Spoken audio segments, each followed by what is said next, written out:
Hello, everyone, and thanks for listening. So, I'm looking at an article from the New York Post of an ex NFL player that appears to pass out when cops grab the throat during an arrest. And so it goes on to read that this NFL player, it also shows a photo of him being apprehended by the cops. So he was a former NFL player that appeared to have passed out after he was slammed to the ground while getting arrested by a Georgia police officer, or officers rather, in a parking lot. So there's a video that's posted on social media, and so Wednesday it showed, and I guess it went viral, of course, as others have. And the video showed Desmond Morrow being arrested by Henry County police officers. A report said at one point it appeared that Morrow is slammed to the concrete while he was handcuffed. And so it reads that once down, one of the officers appeared to grab him by the throat. And so Morrow yells, "I can't breathe, I can't breathe." And we heard that before. So the officer eventually releases his throat. And the former Tampa Bay Buccaneers player appeared to have passed out during their arrest, but reports did not confirm that he had lost consciousness. And so we'll find out what happened in all of this. And so Morrow wrote in Facebook in a post that he was being arrested for having a gun, and he said that he was only carrying a cell phone.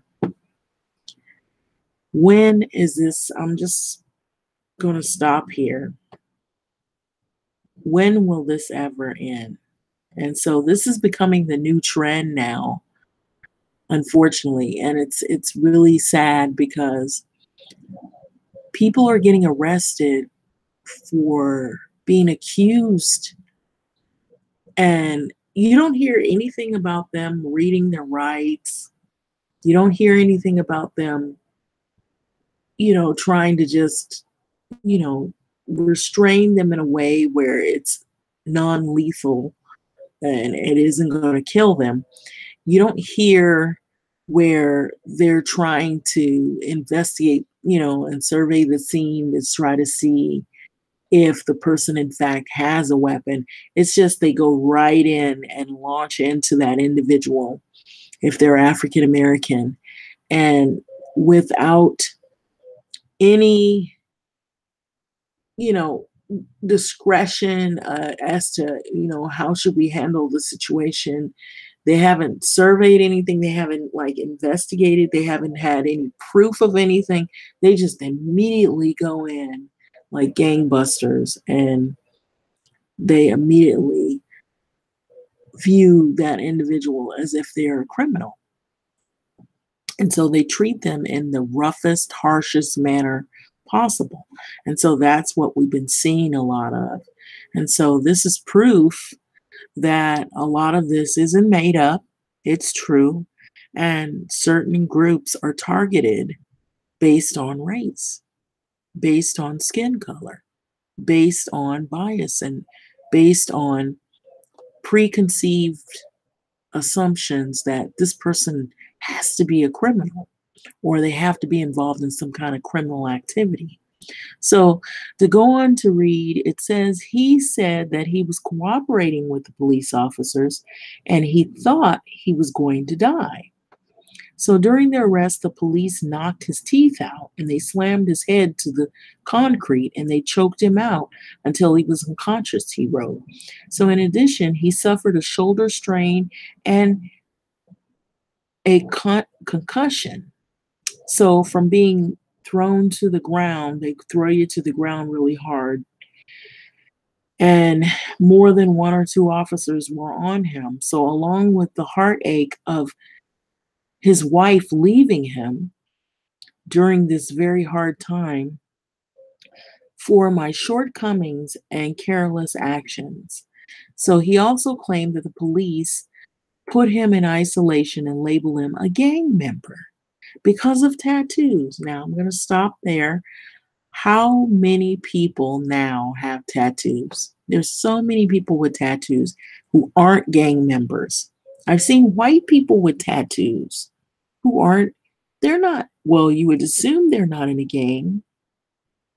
You know, I've seen a lot of white people with tattoos. I've seen a lot of people who maybe they're not white, but they have a lot of tattoos. And it's it's a style, it's a trend, it's fashion. It's fashionable. And people that are not even affiliated with gangs wear tattoos. So he said that the police officer offered to clear his name in exchange for erasing the video. That's a real big cop out because all of this has been posted on social media of all of the police brutality incidents. So they wanted to clear his name. So now they're pretty much blackmailing him. They're bribing him. They're saying if you erase the video, we'll clear your name. But he had a concussion and his teeth are not, he's not going to get those teeth back unless they have to, he has to go somewhere. And, are they going to give him some money, compensation, so he can get the teeth that were knocked out, repaired? Is he going to get medical treatment compensation for that, for his concussion? So they wanted him to erase the video. So now they're driving at desperate moves to get people to erase videos because now they know they've been caught for what they've been doing all along. And so this is sad. So the Facebook post doesn't state when the incident actually occurred, but the police report obtained by 11 Alive stated that it may have occurred during December of 2017. So this is around the 2nd of December. So that was, not very long ago. So after a road rage incident, this occurred. So Morrow reacted to a motorist who allegedly threw a cup of coffee at his car, the police said. So Morrow followed the car to a shopping plaza parking lot, according to 11 Alive. A witness said that Morrow threatened police and said that he was going to shoot them, the report said. So police told Morrow he was being arrested over the threat, the station reported. So Morrow became uncooperative with police officers, and that's when the incident escalated. On 11 Alive had reported this. So Morrow was arrested and reportedly charged with making terroristic threats, reckless driving, and aggressive driving. So that's basically what the whole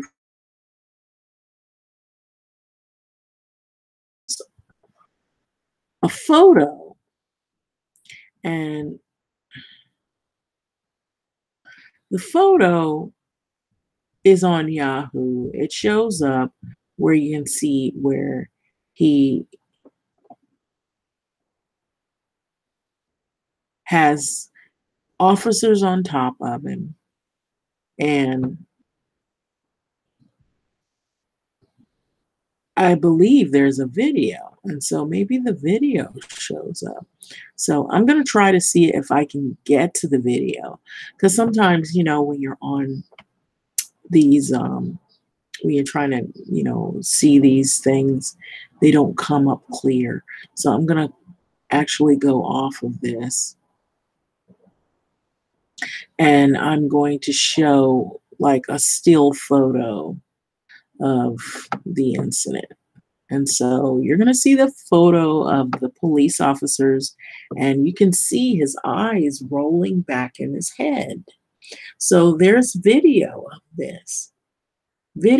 of this ex NFL player being slammed to the ground, and you can see the officer's hand cupped around his throat and squeezing his windpipe and cutting his air off. And you see his foot is up and in a lock position. And you see there's three officers on top of the one guy. What is going on? What is really going on with all of this? Why do you need to apprehend someone in this manner who clearly he does not have enough, he doesn't have enough firepower, enough muscle to fight against these three strong officers? Look at them. They're all like gang. Look at the arm of this officer. Clearly, he's been lifting weights. He's very strong. Just the one officer. He's got his arm and he's putting all his weight and pretty much buckling down on this one African American guy. And he cannot get out of this. You got 3-1. Where's the fairness in all of this? Where is, let's handcuff you? All three of them could have very well stood him up, handcuffed him, and read him his rights and searched him without all of this force. So what is the deal on this? The only conclusion you can come up with is racial bias in the way they treat African Americans, whether they're male or female. And primarily, we've been seeing a lot of males being treated this way in the African American community. We've also been seeing females treated in the same fashion, where their arms are almost broken. There was a young lady that was in the Waffle House, and they treated her in pretty much the same fashion. You have all these officers, you don't even have to have a weapon, and they treat you like you have, guns on you. You could have a cell phone on you. A cell phone primarily to them is a gun. And so they get on top of you and they muscle you and they manhandle you to the ground and they wrestle you down and put their hand on your throat, or they're doing real, high, moves, look like WWE there. And they pretty much can cut off your windpipe, cut off your breathing, air supply. They can crack your skull, break a few ribs because they're bearing their weight down on you. And then they can pretty much do whatever they want. They recently shot up a car of African American people who were waiting in a parking lot at Walmart. Just waiting in a parking lot. But what they do is they dig up all of your priors. And we know this happens. Anybody that knows, especially in Los Angeles, and I'm sure other places like Chicago and all the inner cities, know that police officers, what they do is when they hold you, they try to find, they don't even wait till you get to a cell, a holding cell. They try to find priors on you right away, especially when they know they're going to do some damage to you physically. And so they try to dig up all the negative stuff that they can find on you. Everything that they can find negative to clear their name so they can be exonerated. And so this is what we're seeing. And so look at this man here. His eyes are rolled. He can't get out of this. He's no threat. He's actually going to die. And he said in this article that he thought he was going to die. And he does. If you look at this, without even showing the video, he looks to be like he's almost close to death. His eyes are rolled back in his head. You can see how his mouth is gaped open because he's gasping for air. And so this is what African Americans are seeing all over the world, not just in the inner cities, all over the world, all over the world. It's very sad, folks, but this is what times we're living in. Give me your feedback, your comments, like, comment, subscribe.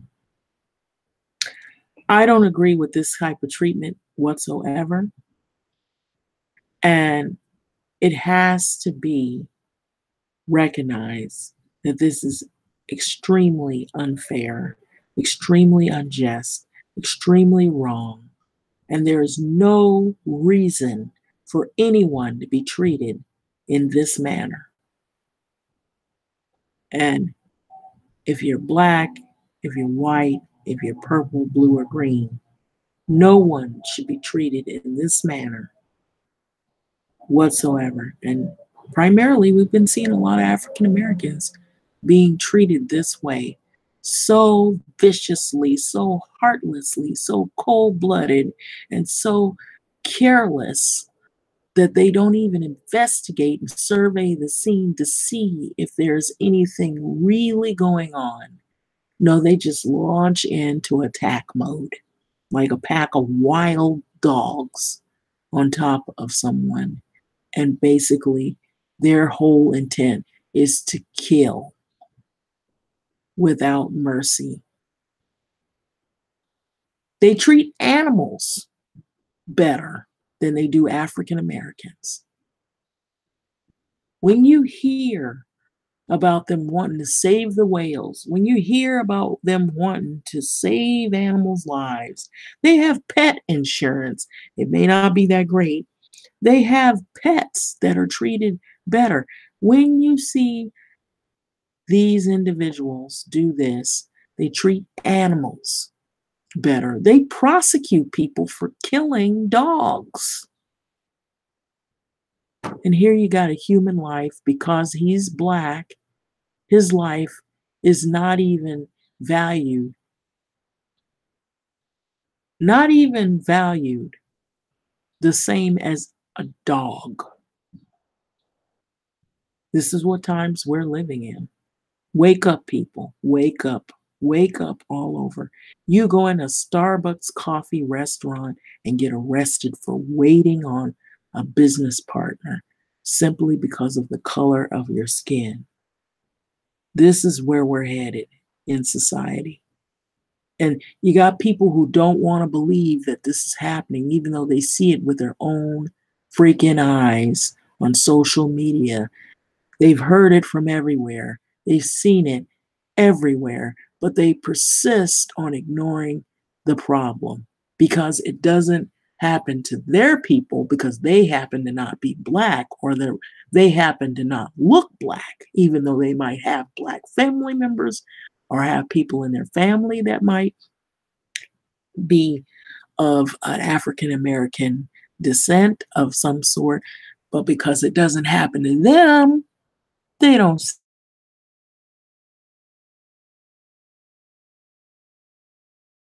in time, folks.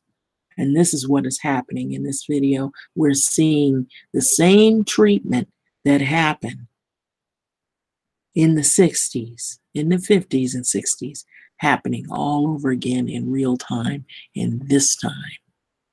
Like, comment, subscribe. Thanks for listening.